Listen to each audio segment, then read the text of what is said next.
दलाई लामा के उत्तराधिकार पर विवाद। 15वीं सदी का इतिहास, कैसे एक मंगोल शासक अल्तान खान की वजह से शुरू हुई थी लामा परंपरा। तसेपोन W.D. शकाप्पा अपनी पुस्तक तिब्बत एक राजनीतिक इतिहास में इस बात को बहुत ब्यौरेवार दर्ज करते हैं। किताब में लिखा मिलता है कि दलाई लामाओं की उत्पत्ति और उनके सत्ता में आने को समझने के लिए 15वीं शताब्दी में जाना जरूरी है। पहले दलाई लामा के रूप में मरणोपरांत प्रसिद्ध लामा का नाम गेदुन त्रुप्पा था। 15वीं शताब्दी में तीसरे दलाई लामा को पहली बार दी गई उपाधि सोनम ग्यात्सो थे तीसरे दलाई लामा। आने वाली 6 जुलाई को तिब्बती बौद्ध धर्म गुरु दलाई लामा 90 वर्ष के हो जाएंगे और इससे पहले ही उनके उत्तराधिकार का विवाद नई चर्चा का विषय बन चुका है। चीन इस बात पर जोर दे रहा है कि किसी भी भावी उत्तराधिकारी को उसकी मंजूरी लेनी होगी। चीन के इस बयान ने चीन की सत्तारूढ़ कम्युनिस्ट पार्टी के साथ तिब्बती बौद्ध धर्म के दशकों पुराने संघर्ष को और बढ़ा दिया है। साथ ही बौद्ध धर्म की मान्य संस्था दलाई लामा के इतिहास में एक नया अध्याय भी जोड़ दिया है। क्या है दलाई लामा का अर्थ? इस पूरे विवाद की पृष्ठभूमि को समझने के लिए जरूरी है कि दलाई लामा के अर्थ, इतिहास और इस शब्द की उत्पत्ति पर निगाह डाली जाए। दलाई लामा शब्द का अर्थ है महासागर शिक्षक। संभवतः इस पद को ये नाम ज्ञान और दर्शन शास्त्र की गहराई से जानकारी की वजह से मिला होगा। पहली बार 1580 में मंगोल सरदार अल्तान खान की ओर से तीसरे दलाई लामा सोनम ग्यात्सो को यह उपाधि दी गई थी। क्या था उस दौर में महत्व? पहले दूसरे दलाई लामा कौन थे? उस दौर में यह उपाधि आध्यात्मिक और राजनीतिक गठबंधन का प्रतीक बनी। हालांकि गेदुन त्रुप्पा जन्म 1391 को बहुत बाद में मरणोपरांत प्रथम दलाई लामा के रूप में मान्यता दी गई, उनके जीवनकाल में उन्हें यह उपाधि कभी नहीं मिली। सोनम ग्यात्सो के 2 पूर्ववर्तियों को दलाई लामा वंश को स्थापित करने के लिए यह मान्यताएं दी गईं। शुरू में गेलुप्पा संप्रदाय के धार्मिक नेता, 17वीं शताब्दी तक दलाई लामा तिब्बत के सर्वोच्च आध्यात्मिक और राजनीतिक व्यक्ति बन गए। दलाई लामा के उत्तराधिकारी चुनने की प्रक्रिया क्या होती है? जानिए उत्तराधिकारी को लेकर दलाई लामा का बड़ा बयान, देखें क्या बोले दलाई लामा और शी जिनपिंग। दलाई लामा का अगला उत्तराधिकारी कौन?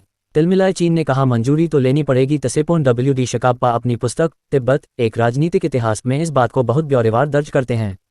किताब में लिखा मिलता है कि दलाई लामाओं की उत्पत्ति और उनके सत्ता में आने को समझने के लिए 15वीं शताब्दी में जाना जरूरी है।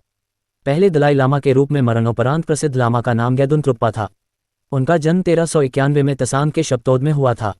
उन्होंने 1405 में नार्थांग मठ में त्रुप्पा शेरब के समक्ष गेत्सुल की शपथ ली, जो भिक्षु जीवन का पहला चरण है।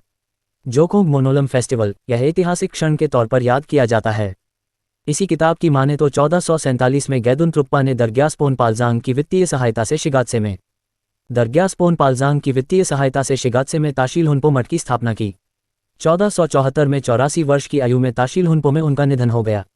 अगले वर्ष 1475 में तसांग के तनाग सेगमे में गेदुन ग्यात्सो का जन्म हुआ। उन्हें गेदुन त्रुप्पा का अवतार माना गया और मरणोपरांत उन्हें दूसरा दलाई लामा कहा गया। चखोरग्याल मठ की स्थापना 1509 में गेदुन ग्यात्सो ने लासा से लगभग 90 मील दक्षिण पूर्व में चखोरग्याल मठ की स्थापना की, जहां एक झील है जिसके प्रतिबिंबों में भविष्य की घटनाओं की भविष्यवाणी होने की मान्यता है।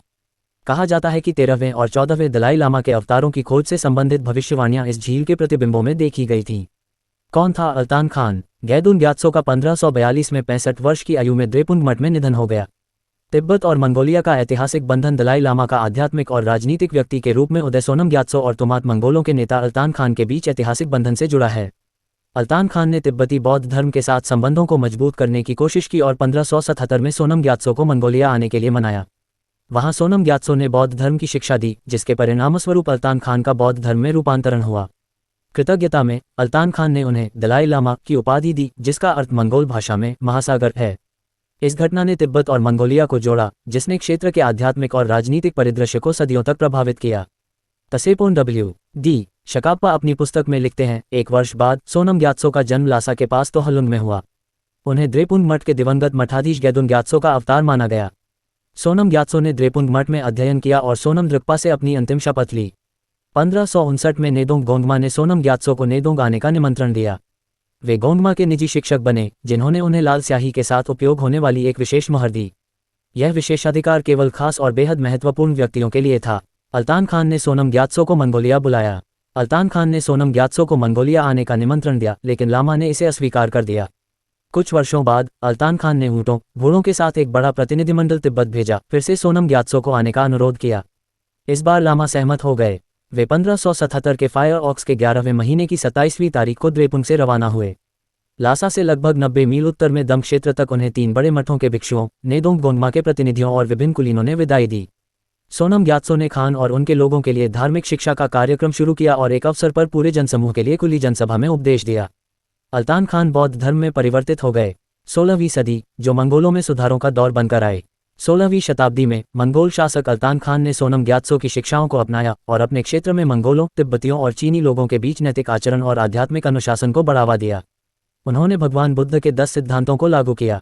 अल्तान खान ने पारंपरिक मृत्यु रीति रिवाजों में सुधार किया, मृतकों के साथ पत्नियों, निजी सेवकों, घोड़ों और पशुओं की बलि देने पर प्रतिबंध लगाया। पशुओं को केवल सहमति से मठों और लामाओं को दिया जा सकता था और बदले में परिवार मृतक के लिए प्रार्थना करने का अनुरोध कर सकता था। मानव या पशु बलि देने वालों को मृत्युदंड या संपत्ति जब्ती का दंड दिया जाता था। यदि कोई घोड़ा या अन्य पशु बलि दी जाती थी तो मारे गए पशुओं की संख्या का 10 गुना जब्त किया जाता था। भिक्षु या लामा को चोट पहुंचाने वाले को कठोर दंड दिया जाता था। इन सुधारों ने सामाजिक सद्भाव को बढ़ावा दिया और मंगोलियाई शासन में बौद्ध धर्म को एकीकृत किया, जिससे करुणा और जीवन के प्रति सम्मान की दिशा में एक महत्वपूर्ण सांस्कृतिक बदलाव आया। तिब्बती नव वर्ष के मौके पर पोटाला पैलेस परिसर में धार्मिक उत्सव के दौरान नृत्य year 1939। धार्मिक उत्सव के दौरान नृत्य year 1939... फिर ऐसे मिली दलाई लामा की उपाधि। तसेपोन W.D. शकाप्पा अपनी पुस्तक में लिखते हैं, इसके बाद सोनम ग्यात्सो तीसरे दलाई लामा को दलाई लामा की उपाधि से सम्मानित किया गया, जिसका अर्थ मंगोल भाषा में महासागर है, जो उनकी विशाल आध्यात्मिक बुद्धिमत्ता और अधिकार का प्रतीक है। उन्हें दोर्जे चांग वज्र धारक शीर्षक के साथ एक मुहर भी दी गई, जो आध्यात्मिक शक्ति का प्रतीक थी। बदले में उन्होंने अल्तान खान को धार्मिक राजा, देवताओं का ब्रह्मा की उपाधि दी और भविष्यवाणी की कि खान के वंशज 80 वर्षों के भीतर मंगोलिया और चीन के शासक बनेंगे। इस गठबंधन ने थेचेन चोनखोर मठ की स्थापना की, जो बौद्ध धर्म का केंद्र और तिब्बती मंगोल संबंधों का प्रतीक बन गया। इस सहयोग ने मंगोलिया और चीन में तिब्बती बौद्ध धर्म के प्रसार को प्रेरित किया।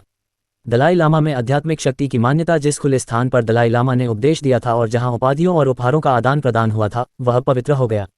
दलाई लामा ने वहां एक मठ स्थापित करने का प्रस्ताव दिया और अल्तान खान ने इस परियोजना को वित्तपोषित करने के लिए सहमति दी। मठ का नाम थेचेन चोनखोर रखा गया। कई मंगोल कबीलों के नेता और कुछ चीनी गणमान्य व्यक्तियों ने दलाई लामा की आध्यात्मिक शक्तियों के बारे में सुनकर उन्हें अपने क्षेत्रों में आमंत्रित किया। समाप्त।